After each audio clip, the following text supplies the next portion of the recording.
Good morning, everybody. It's Thursday, 29th of June. We're going to do some market analysis. Do remember, this presentation is for education purposes only and not intended as investment advice. It's a little bit about myself, 20 years trading, futures, bonds, commodities, and lots of other stuff too. Also teach and do webinars and try to help people along their journey of trading. Quick look at the mandatory disclaimer. You know, trading is risky. Make sure you know what you're doing. So as with all these Tuesday and Thursday webinars, you know, we run through some charts, we run through some news items, and we'll also have a quick look at the Plus Zenfinex tools, which are free. Very useful in my opinion, and worth checking them out, particularly as they're free. I also do some Q&A. Do feel free to ask any questions that you might have, and even while I'm doing some analysis, if there's something I'm doing that you don't understand, please put in the chat box. I will answer all questions. And just before we get into charts, it's a free login, plus.zenfinex.com. Got some nice useful tools. We'll have a look at some of these tools, including trading views and featured ideas and the economic calendar, which is the thing that I use probably the most. And as I say, access is free, and just register, and then you can have a look at the tools for yourself, absolutely no cost. And on that note, let's go straight to let's start with news. Actually, let's see what's happening around, and at the same time I can just show you this one of the tools within the Plus Zenfinex portal. I have a question already. Not able to log in after okay, that's surprising. Raj, send me an email and I'll help you get logged in, basically. So let me just quickly type in my email address, and then you can email me and I'll help you get logged in. I'm just typing my email for one of the questions here. Just bear me for a second. And I'll help you after the webinar if you need any help. So as I just mentioned earlier, the portal has got lots of useful tools. There are some videos on how to use each and every one of them, but really today is just about looking for trade setups and see what's happening in the markets today, and see if we can find any structure, see if we can find any levels, see if we can find anything that can point us towards a potential trade. So I'm just going on the calendar, which is the economic news, and we're going to look at what's happening today and what's happened already. So we've had some overnight Japanese retail numbers. We'll have a look to see how that affected the yen. I don't think it did much. I had a quick look at the yen chart just before I started. Not much going on there, but we will have a look. There's also, month on month, and some consumer confidence numbers. It will be worth having a quick look at this because I want to see how price is holding up. So this is based upon the last time this news came, and basically, the previous was 35.4, forecast was 36. It hit forecast. So let's have a quick look at what it did this time. So consumer confidence is rising. It was forecasted to be 38, but ended up being 36. So we can immediately go to our USD JPY chart and just see, this happened, let's see, this is GMT, so a couple of hours ago, maybe 1 or 2 hours ago. So we can have a look at the chart and see what that consumer confidence below forecast did to the yen. So let's just have a quick look at the chart. And let's do this. Hopefully you can see my charts. Yes, you can. And I'm going to have a look at the JPY because we're just looking at the news impact, which happened a few hours ago. Let me get rid of all these lines. And I'm going to go to smaller time frame because it only happened a short time ago. Now let's go on the hourly so we can see which hour this news came out. So this consolidation before news, and then we had the news announcement, didn't have much impact. If I pull out the charts, we've been tracking the JPY for some time. It's been in an upward channel after a retest of some consolidation, which we marked up early on this month. And really, it's just been going in one direction, right? It's starting to run out of steam a little bit, but certainly the momentum is still up. It looks like it's trying to create a bit of a double top, which could be a sign of weakening. And if I just pull out a little bit further, we can see that we've marked up this line here. So we expected the yen to reach this level here and then retreat back down. Let's see what it's actually done. Hasn't quite got to our area where we might be thinking about taking a reversal trade around this here, because quite frankly, it's been in an upward channel for such a long time now. It's nearing a high of September 22nd.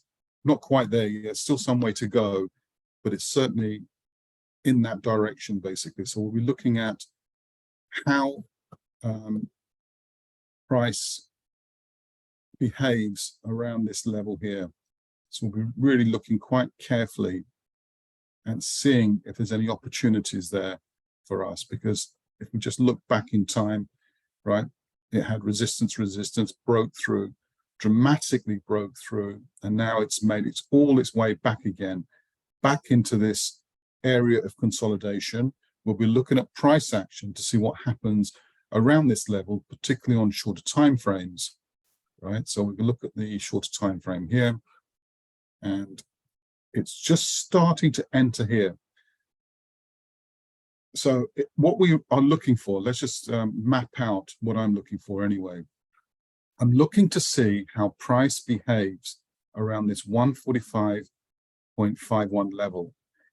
If I see weakness, I think it will come back either to the bottom of this channel or even back down here. But because of the strength, I'm reluctant really to take a counter trend trade until I get some sort of cupping over, basically, where it sort of tries for a period of time, can't break it, see some weakness, and then we can start switching our idea as a potential counter trend trade. So that's an interesting thing to watch. So this really is on the back of what we've just looked at, retail sales and consumer confidence. Consumer confidence, we've just looked at a few hours ago, printed less than forecast. So we kind of want to see, is that going to have any effect on the USD against the JPY? And do remember, if there's any particular chart that you want me to have a look at, I'm more than happy to do that. But what I'm going to now do is go back to news and see what else is happening for the rest of the day. So we've just talked about this, and we've got inflation out of Germany at 1 o'clock. They're predicting or forecasting inflation to be slightly higher than previous.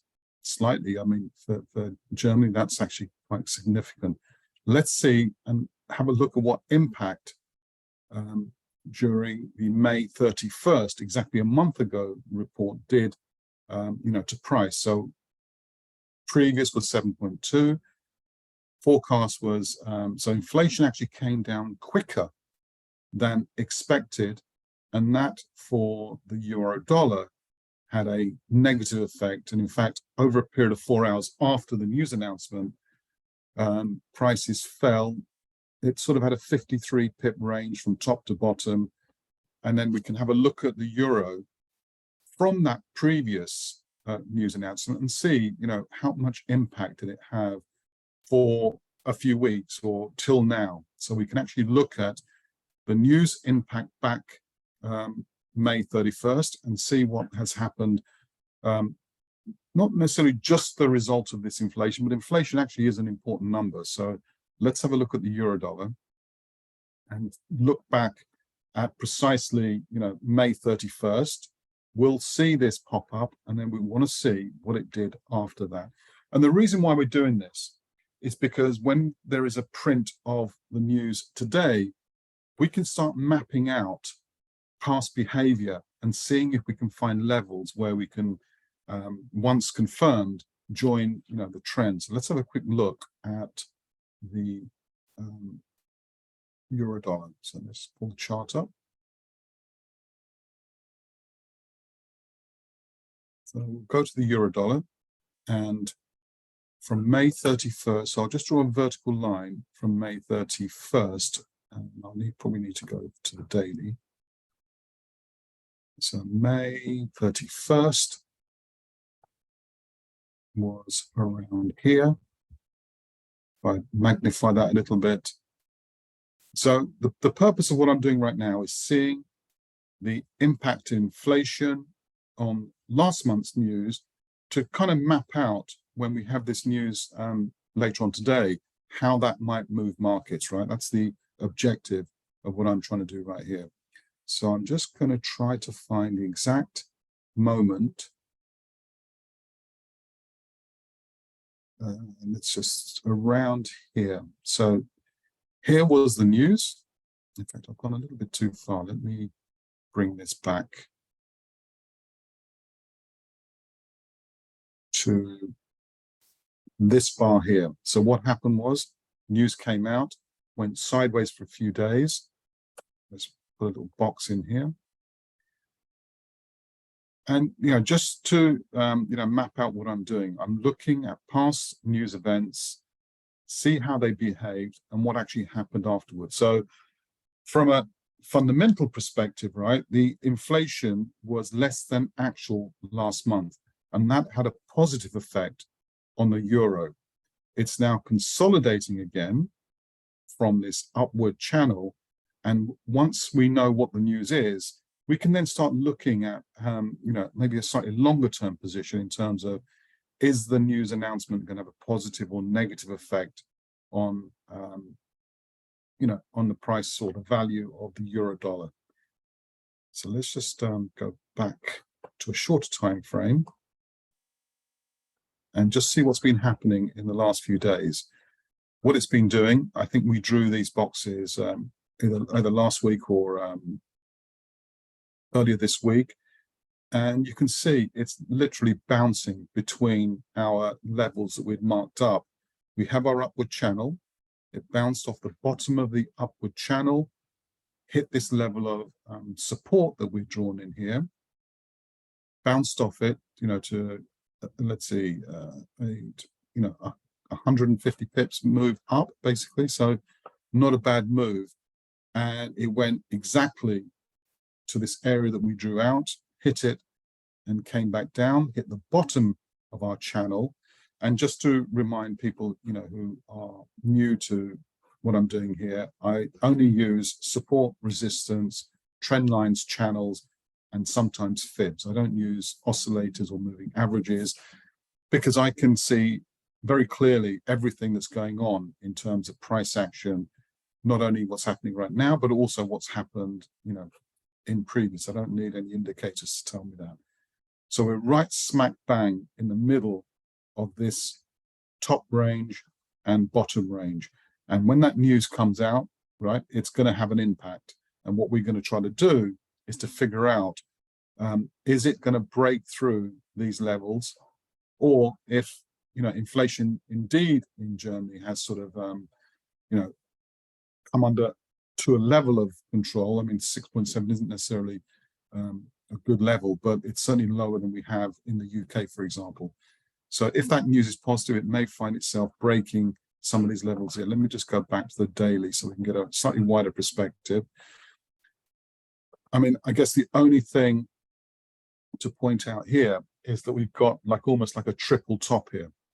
So this level is going to be really difficult to break, right? So if we do get some positive reaction, we can see this downward move. It had broken through this level here. So as price was coming down, this high was higher than this lower high, which kind of gives us the indication. In fact, we had that indication a little bit earlier as well, but certainly confirmation that, you know, this downward move has kind of run out of steam, and now it's been possibly going up. Obvious to see, right? But what we're now trying to do is, what is our next move? Our next move, as we can see here, we've been going up and down between these two levels here from a daily perspective. And once that news hits, if it's significant, right, that will then move the price, and then we can start looking at plotting out the next few days, the next few weeks, in terms of what impact that will have. Because is this a trend? Has inflation, you know, is it coming down consistently, which will obviously have an impact on the euro against the euro dollar. Obviously, it's not the only piece of news that affects the euro dollar, but from our trading perspective, we can certainly look at that. Let's go back to news.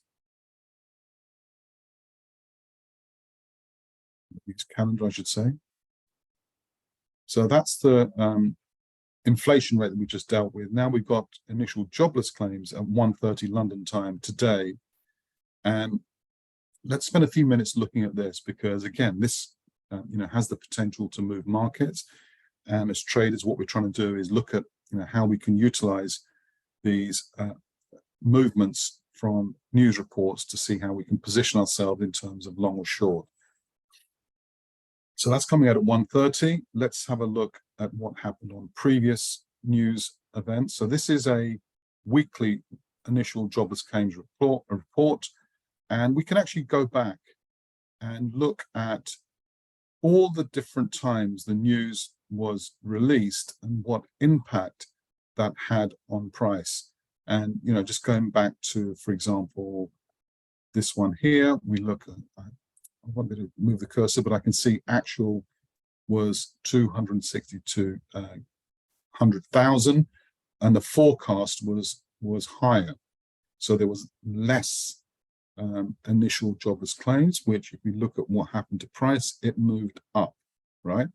And last week's announcements, June the 22nd, 264 was less than forecast. So it looks like the initial jobless claims is coming down, and that's having a positive effect on the euro against the US dollar. So let's have a look at impact a number of hours after last time we had initial jobless claims, which was, you know, a week ago. So forecast 271, actual 264, pushed the price down, and I think we've just looked at euro dollar, and again we can start mapping out what the impact, because from a wider perspective, these are things that move prices up and down predominantly, right? Obviously there are other factors like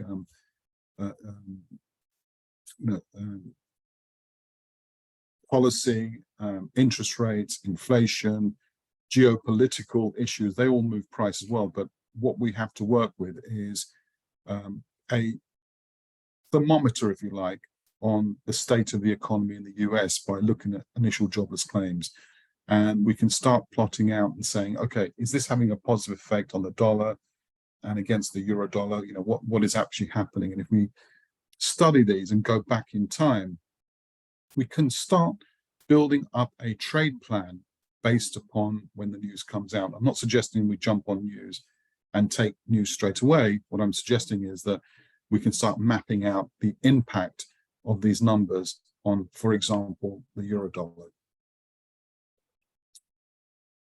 And with this, this tool here, it's quite useful, because if you are a shorter term trader, we can look at what happened to price 15 minutes after. So we had an initial spike up, and then it came down. If we look at the 1 hourly,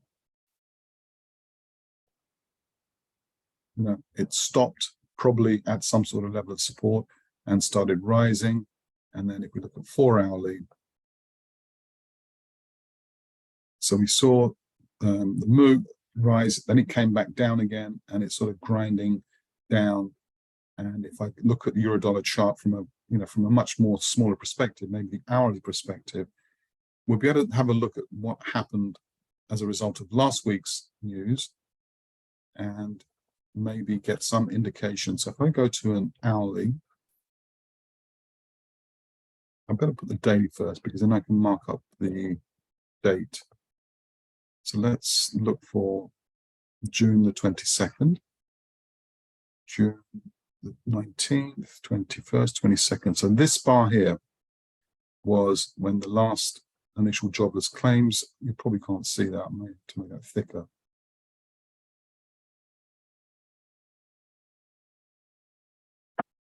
So this is when the news came out. As we saw, it popped up. So let's just go to an hourly perspective, go back to that vertical line.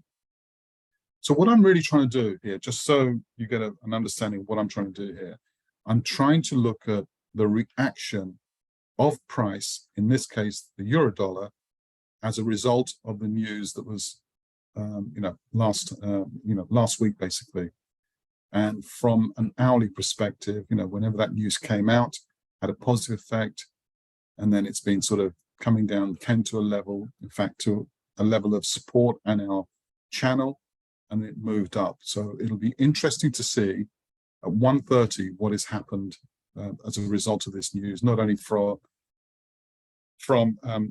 the German inflation number, but also initial jobless claims in the US. Can we also check the effect? So I've got a question here, I'm just reading it out loud.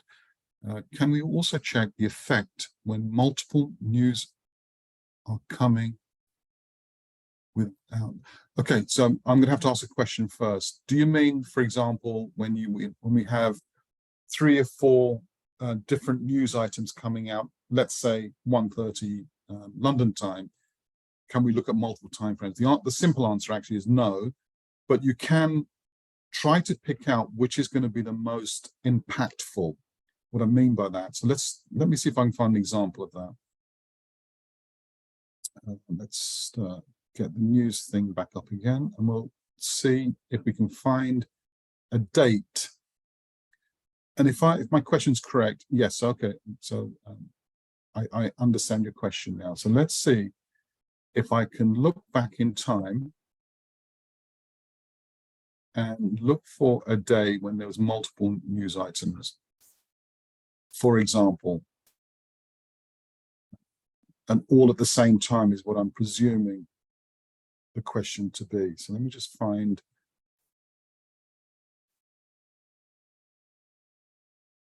That's not so much of an impactful one. Let me go back and let me go forward a little bit further. Let's see if I can go back around here.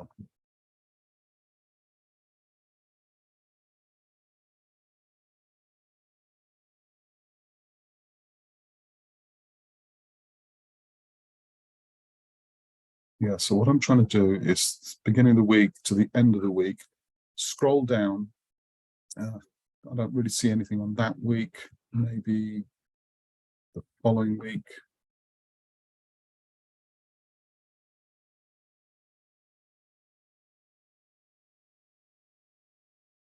Okay, look, so this is multiple news items. For example, we had PPI month on month, year on year. We had the federal rate, interest rate. However, that wasn't at the same time. That wasn't at 1:30. But obviously, the Fed rate decision was going to be the more impactful one. So if you had a choice, you would be looking at the Fed rate decision. And I remember that, markets kind of went a little bit sideways until that interest rate announcement happened. And I'm talking, at the beginning of this month, by the way, 14th of June. And we can then look to see what impact that had. So the Fed rate decision, it was unchanged. We had more movement in the British pound, which we tracked and monitored a short while ago. Does that answer your question? So we can't look at multiple, price with multiple news at the exact same moment in time, but we can kind of look at them individually and just build up a little thesis and say, okay, it was the Fed rate decision, it was, what else was on that particular day? Where was it?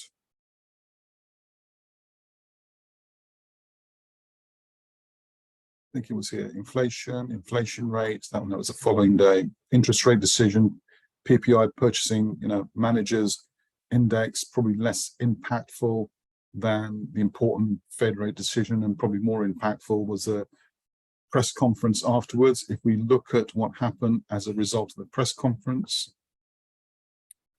we can see after the press conference, after the big drop down, it kind of went up, probably listening for the news. So we probably have to go a little bit further out.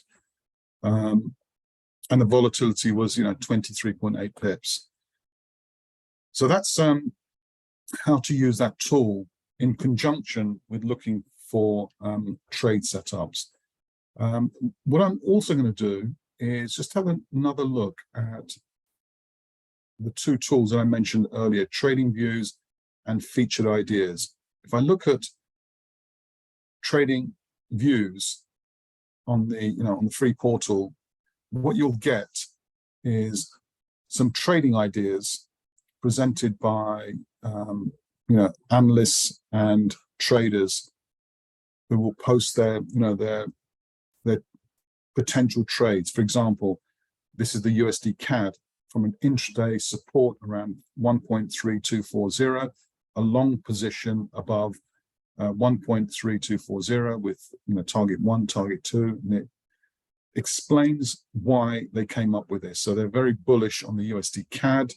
They do say where you should be buying in terms of above a certain price and below a certain price with targets 1 and 2. So it's quite a useful tool if you're stuck trying to get direction. Just have a look at some of our analysts and how they view the market. So the British pound is looking weak, and the commentary is as long as resistance at 1.2650 is not surpassed, the risk of break below 1.2605. So they're presenting their own thesis, right? From a 30-minute chart perspective, they're saying that they're bearish on the British pound against the US dollar.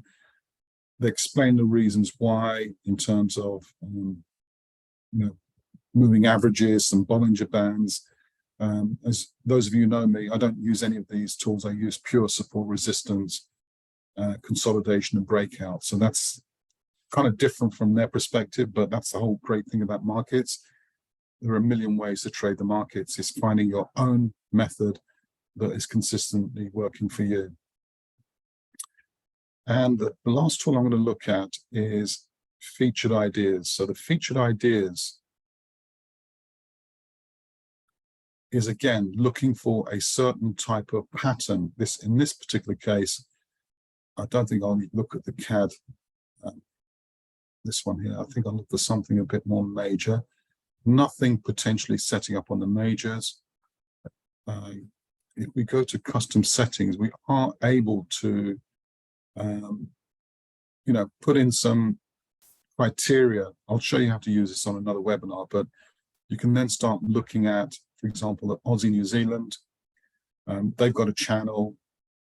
What was found, we found a pattern called a hammer at 2 a.m. today GMT on a 1-hour chart, and they're looking for a bullish move based upon this pattern here. If we just hover over it, we'll get a bit of an explanation what that pattern is, and and price crossed above a moving average, blah blah blah.